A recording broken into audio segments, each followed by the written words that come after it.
Hi guys, so for this project idea, you can actually just use things that you have around the house. Or you can seek these things out if you don't have them around the house. So I've been making a lot of artwork out of paper grocery bags lately, and I've actually really been loving it. It's a great, nice, thick paper to work with. And so it feels, it doesn't feel flimsy or like whatever I'm making is gonna fall apart, okay? I've also been using old books, okay? So what you're gonna need for this is a paper bag, okay? Scissors, pencil, an old book that you don't mind cutting up, okay? Some glue, and I think that's it, actually. If there's something else, I will tell you about it in Google Meet. But what I've been doing is I've actually just been kind of having fun just chopping things up and gluing them together and creating different types of pieces. So here's one piece that I created using book pages and a paper bag. So if you want to see it up close, what I did was I cut out a bunch of different types of shapes that I thought could make up a neat little city or town. And then I glued them on, and notice that I overlapped them, okay? So some of them are on top of others. And then I went back in with Sharpie after it was dry, and I outlined everything to add a little bit more pop and depth to the work, so you could tell that the buildings were overlapping.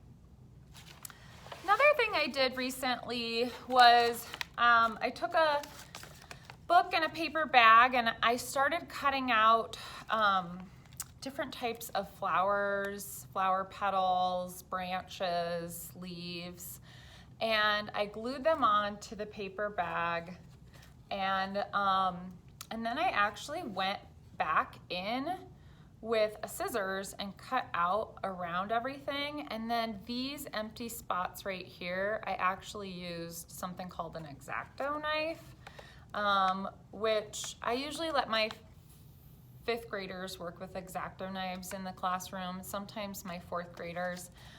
If you have one at home, I recommend using it with a parent and being extra safe and making sure that you have something underneath you so that you don't scratch your table, okay? So this was another one that I did. And usually how I start out is I just start ripping out some book pages. And I actually found someone was giving this book away in the neighborhood. It just said free right next to one of those little like home libraries. And so I took it because I thought, oh, this is gonna be perfect for art making.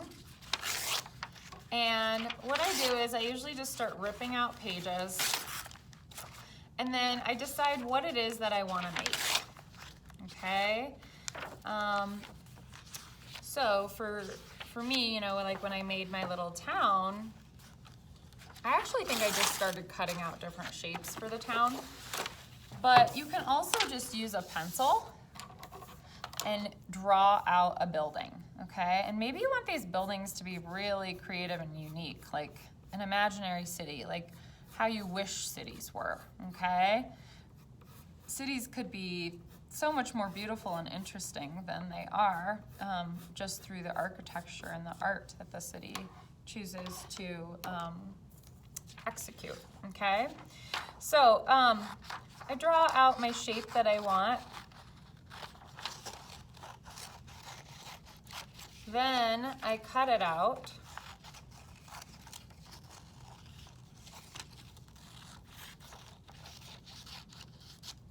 Okay, and then I go ahead and I take my paper bag, okay, and I start gluing my images on, okay?